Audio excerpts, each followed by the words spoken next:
Unlike any other show I can think of, this is a show where every single thing needs to be pretty much crafted from scratch. It's not a show that's set in a place that exists, so there's nowhere you can go to find the elements of this world. There's so many brilliant craftsmen. It seemed almost a shame to not let other people see these things. And really these artists who deserve so much credit for the work that they've done, for the passion they put into the show, and it's great to give them a moment, you know, to have this book that really commemorates their efforts, whether it's Tommy Dunn's swords and all the other weaponry, or Michelle Clapton's costumes. People like Will Simpson doing the storyboards and Gemma and her team of production artists. You're surrounded by the result of so much love and skill. It's a wonderful, great thing that we managed to get the book together.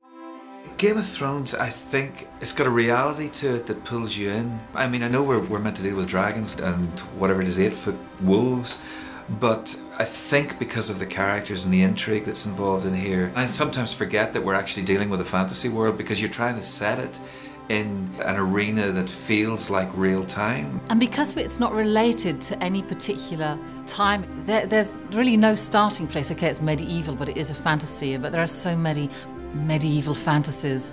I think we all agreed, really want to take this somewhere else and just explore a bit more. And that's, I think, why we wanted to take a look around the world. All the worlds that I adore, I've managed to kind of go into and pluck out bits that I think have become appropriate for all our different worlds, because all of them have to be very instantly recognisable and instantly have a sort of hit, so you as audience members will go, oh, we must be in the Dothrakis, oh, we must be in King's Landing.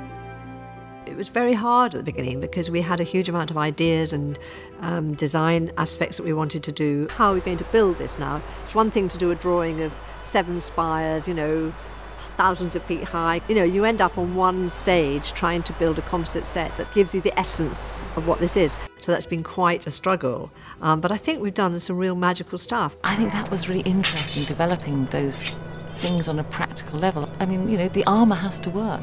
It doesn't have to look like anything we've seen before, but it still has to work as armour. Between costume armoury, costume, stunts, fight choreograph, it has to be a fine balance all round, because at the end of the day you can't be just pretty and not be able to move. You have to have a physical manner.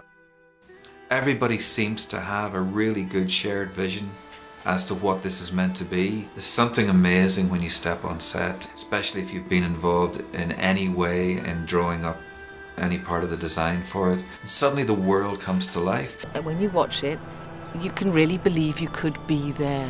It's a proud time, all right.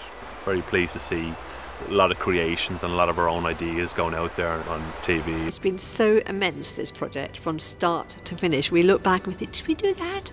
Gosh, when was that? Hopefully all of this stuff sort of disappears into the fabric of the story. But it's fun to then, after you've had that experience, to go back and enjoying them as almost objects of art and just appreciate how much work and how much love went into it. To see some of that and to have it in a book, you know, it's something that I want to have. Like I'm part of the reason I'm kind of selfishly glad they've made it, because it's something I really want just to have on my bookshelf.